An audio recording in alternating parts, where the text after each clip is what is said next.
जय हिंद दोस्तों आज हम यहाँ पर पढ़ेंगे पंचायती राज संस्थाएं, मतलब पंचायती राज संस्थाएं बनी उससे पहले की जो कहानी है वो क्या रही।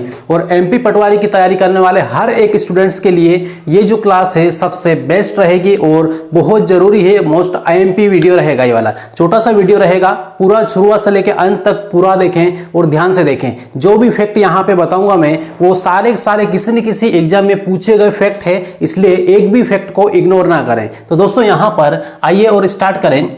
सबसे पहले सबसे ऊपर लिखा हुआ है पंचायती राज।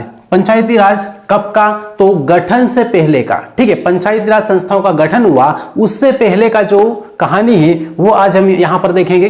तो गठन से पूर्व और किसके लिए है? तो पटवारी 2022। ठीक है, तो आने वाली जो पटवारी की एग्जाम है इसके लिए मोस्ट इंपोर्टेंट क्लास रहेगी। तो देखो यहां पर सबसे पहले जब पंचायती राज संस्थाओं का नाम लेते हैं तो आपके माइंड में एक थॉट्स आता होगा या फिर एक विचार आता होगा, वो ये है इन पंचायती राज संस्थाओं का या फिर पंचायती राज प्रणाली का जो नींव रखी ये किसने रखी होगी, इसका जन्मदाता कौन होगा। क्योंकि हर एक चीज का एक खोजकर्ता होता है, एक जन्मदाता होता है, राइट। तो इसी टाइप से यहाँ पे पंचायती राज संस्थाएं हैं, इनका जो जन्मदाता है या फिर जनक जिसे कहते हैं वो है लॉर्ड रिपन। क्या है? Lord Ripon. ये आपको बहुत अच्छी तरीके से पता होगा, अधिकतर लोग इसको काफी रटते हैं और याद भी रहता है। ठीक है, तो इसलिए यहां पर मैंने लिख दिया है। तो स्थानीय सुशासन का जनक किसे कहते हैं? तो लॉर्ड रिपन को कहते हैं, राइट। अब इसके बाद में सेकेंड नंबर पे आओ तो यहां पर है भारतीय संविधान में प्रावधान। भारतीय संविधान में पंचायती राज संस्थाओं का जो प्रावधान दिया हुआ है वो किस भाग में दिया हुआ है, किस अनुच्छेद में दिया गया है और किस अनुच्छेद से इसको लिया गया है। ठीक है, तो इस तरीके से यहां पे पूरा डिटेल में हम देखेंगे। तो भारतीय संविधान में प्रावधान, तो भारतीय संविधान के भाग 4 में इसका प्रावधान दिया गया है। ठीक है, किस भाग में? तो भाग 4 में। तो देखो यहां पे भारतीय संविधान के भाग 4 में पंचायतों का प्रावधान दिया गया है या फिर पंचायतों के गठन संबंधी जानकारी वहां पर दी गई है, या फिर यह कहा गया है कि संवैधानिक संस्थाएं या फिर पंचायती राज संस्थाओं को एक स्वशासी स्थानीय संस्थाओं के रूप में इनका गठन किया जाएगा या फिर इनकी स्थापना की जाएगी। ठीक है, इस तरीके से यहां पर ये बोला गया था। तो भाग 4 के बारे में देख ले तो थोड़ा सा भाग 4 क्या कहता है। संविधान का भाग 4 जिसमें अनुच्छेद 36 से लेके 51 तक दिया गया है, 36 से लेके 51 तक। ये आपको याद रखना बहुत जरूरी है। अनुच्छेद कहां से कहां तक है? तो अनुच्छेद 36 से लेके 51 तक आपको यहां पर अनुच्छेद मिलेंगे। तो ये जो अनुच्छेद हैं बहुत इंपॉर्टेंट चीजें हैं, ध्यान रखना है। और अब यहां पर इसके आगे यदि हम देखें तो ये जो भाग 4 है इसमें क्या है, मेन हेडिंग क्या है, मतलब इसका नाम क्या है, भाग 4 में क्या क्या चीजें दी है। ठीक है, तो यहां पर दिया हुआ है नीति निर्देशक तत्व। पढ़ा भी होगा आपने। ठीक है, नीति निर्देशक तत्व यदि नहीं पढ़ा है तो ध्यान से देख ले। यहां पर देखो भाग 4 में नीति निर्देशक तत्व दिए गए हैं, नीति निर्देशक तत्व। तो यहां पर लिख दें नीति निर्देशक तत्व। ठीक है, नीति निर्देशक तत्व। तो इस तरीके से यहां पर दिए गए हैं। और तीसरी बात और सबसे ज्यादा इंपॉर्टेंट बात यह है कि जो नीति निर्देशक तत्व है जो कि संविधान के अनुच्छेद 36 से लेकर 51 में दिए गए हैं, ये किस देश से लिए गए हैं, ये किस देश से लिए गए हैं। तो आपको पता होगा कि भारतीय संविधान को एक उधार से लिया हुआ संविधान माना जाता है। ठीक है, बहुत सारी चीजें दूसरे कंट्री से ली गई है, एक्सेप्ट की गई है। ठीक है, और संविधान में शामिल की गई। इसी टाइप से जो नीति निर्देशक तत्व है ये जो भाग 4 में है ये भी दूसरे देश से ही लिए गए। कौन सा देश है?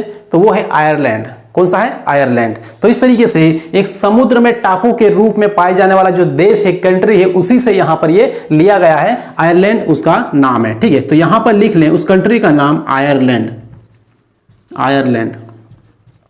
ठीक है, तो इस तरीके से ये आयरलैंड आपने देखा भी होगा, मैप में देखा होगा, रियल में तो नहीं गए लेकिन मैप में आपने जरूर देखा होगा, राइट। अब इसके बाद फिर जो बात करें जो सबसे मेन मुद्दा है वो ये है कि ये अनुच्छेद ये 36 से लेके 51 तक जो अनुच्छेद दिए हैं, आर्टिकल दिए हैं, इनमें जो पंचायतों की बात करने वाला जो आर्टिकल है, अनुच्छेद है, वो कौन सा है? क्योंकि काम का तो वही है खास। ठीक है, तो यहां पर पंचायतों से संबंधित जो आर्टिकल है, अनुच्छेद है, वो है अनुच्छेद 40। कौन सा है? अनुच्छेद 40, ठीक है। तो ये 40वां अनुच्छेद है जिसमें ये कहा गया है कि भारतीय संविधान में या फिर भारत में स्थानीय स्वशासन के रूप में पंचायती राज संस्थाएं होगी, राइट। तो इस तरीके से यहां पर ये है पंचायत संबंधी या पंचायतों के गठन की बात करता है, पंचायतों के गठन की बात करता है, ठीक है। पंचायतों के गठन संबंधी बात कौन करता है? तो अनुच्छेद 40 करता है, राइट। तो इस तरीके से यहां पे पंचायतों के गठन की बात करने वाला अनुच्छेद कौन सा है? अनुच्छेद 40 है। अब इसके बाद में थोड़ा सा अनुच्छेद 40 के बारे में थोड़ा सा डिटेल में सही तरीके से देख लेते हैं। और ये जो अनुच्छेद जोड़ा गया है, ये इनके इस अनुच्छेद के अंदर जो बात लिखी हुई है, ये महात्मा गांधी का सपना लिखा हुआ है, ठीक है। महात्मा गांधी के द्वारा सबसे पहले यह कहा गया है कि यदि देश का विकास करना है तो गांव का विकास करना होगा, ठीक है। देश का विकास करना है तो गांव का विकास करना होगा, गांव के लोगों का विकास करना होगा, तभी जाके क्या होगा? देश का विकास होगा, ठीक। तो इस तरीके से यहाँ पे अनुच्छेद 40 दिया हुआ है। इसमें क्या बोला है यहाँ पे देखें, स्वशासी संस्थाओं के रूप में ग्राम पंचायतों का गठन, ठीक है। स्वशासी संस्थाओं के रूप में ग्राम पंचायत का गठन, ये किसने कहा था? तो महात्मा गांधी द्वारा ये बोला गया था, राइट। अब इसके बाद में फिर देखें आगे, ये जो पंचायती राज संस्थाएं, इनका निर्माण चालू हुआ या प्रारंभ हुआ, उसमें सबसे पहले यहां पर क्या कहा गया था या फिर कौन सी एक योजना लाई गई है जिसको ये मतलब देखने के लिए लाए थे कि हाँ, जमीनी लेवल पे या फिर गांव स्तर पर यदि किसी विकास की प्रक्रिया को संचालित किया जाए तो किस तरीके से वो रन कर सकती है या फिर किस तरीके से उसको संचालित कर सकते हैं। तो उसको समझने के लिए यहाँ पे एक सामुदायिक विकास कार्यक्रम लाए। सामुदायिक विकास कार्यक्रम पढ़ा है, ठीक है। तो ये कब लाए थे? तो यहाँ पर ये सामुदायिक विकास कार्यक्रम ये लाए हैं, कब लाए? तो गांधी जी के जन्मदिन के दिन, ठीक है। कब? 2 अक्टूबर को ये लाए थे, ठीक है। तो 2 अक्टूबर को इसकी स्थापना की गई थी। तो यहां पर स्थापना लिख लें थोड़ा सा, स्थापना 2 अक्टूबर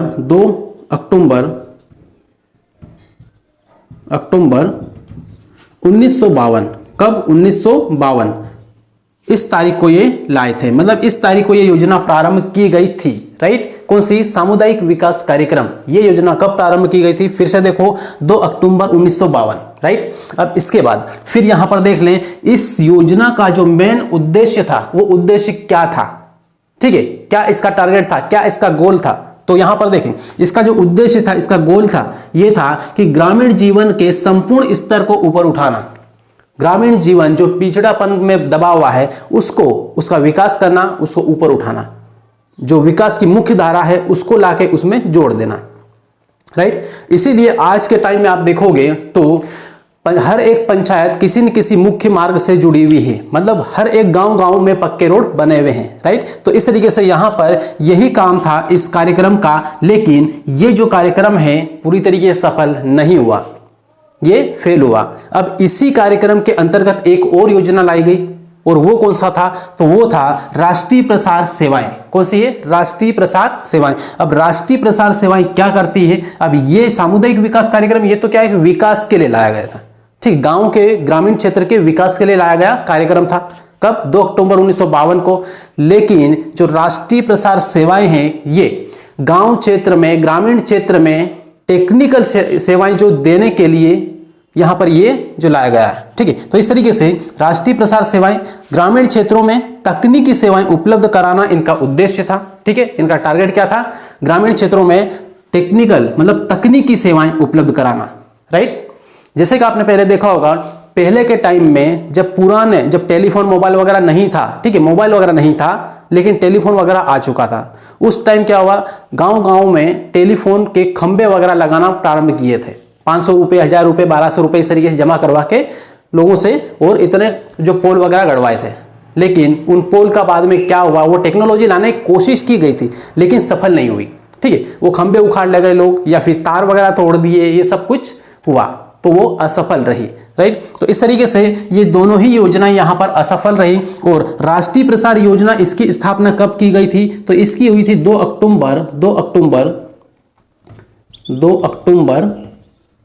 1953, राइट। तो ये दोनों का सन आपको याद रखना है, ये है सामुदायिक विकास कार्यक्रम है 2 अक्टूबर 1952 इसकी स्थापना है। और उसके बाद में राष्ट्रीय प्रसार सेवा की स्थापना कब हुई थी? तो 2 अक्टूबर 1953 को। ठीक है, दोनों का काम अलग अलग है, दोनों का काम भी याद रखना है। क्यों? क्योंकि इससे जुड़ा हुए प्रश्न बनते हैं, इनके काम को लेके पूछ लेते हैं कई बार और इसी में कंफ्यूज हो जाते हैं।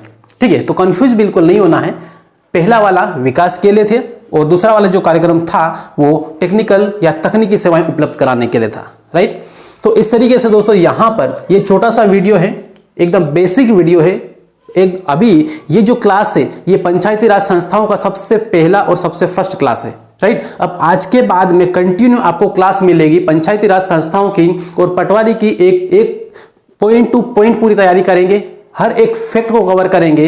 और इस तरीके से जब तैयारी करेंगे तो आपके जो मार्क्स है एग्जाम में किसी भी प्रकार से कोई नहीं काट सकता है यदि आप एकदम सटीक तरीके से पढ़ते हो। और यहाँ पर जो फैक्ट मैं लाया हूँ ये एकदम सटीक फैक्ट है, ये वो फैक्ट हैं जो एग्जाम में पूछे भी गए हैं और ये इसमें वो फैक्ट भी शामिल है जो आने की संभावना भी है। ठीक है, तो दोस्तों इसी तरीके से पढ़ते रहना है और इसको हो सके तो अपनी कॉपी में नोट डाउन कर लें, लिख लें। और यदि आप चैनल पर पहली बार आए हैं, फर्स्ट बार आए हैं, तो चैनल को सबसे पहले सब्सक्राइब कर लें, बेल आइकन जरूर दबा लें और जितना ज़्यादा हो सके इस वीडियो को फैला दें, लाइक करना बिल्कुल ना भूलें। तो इस तरीके से दोस्तों मिलते हैं फिर अगली क्लास में इसी टाइप की। तब तक के लिए बेस्ट ऑफ लक।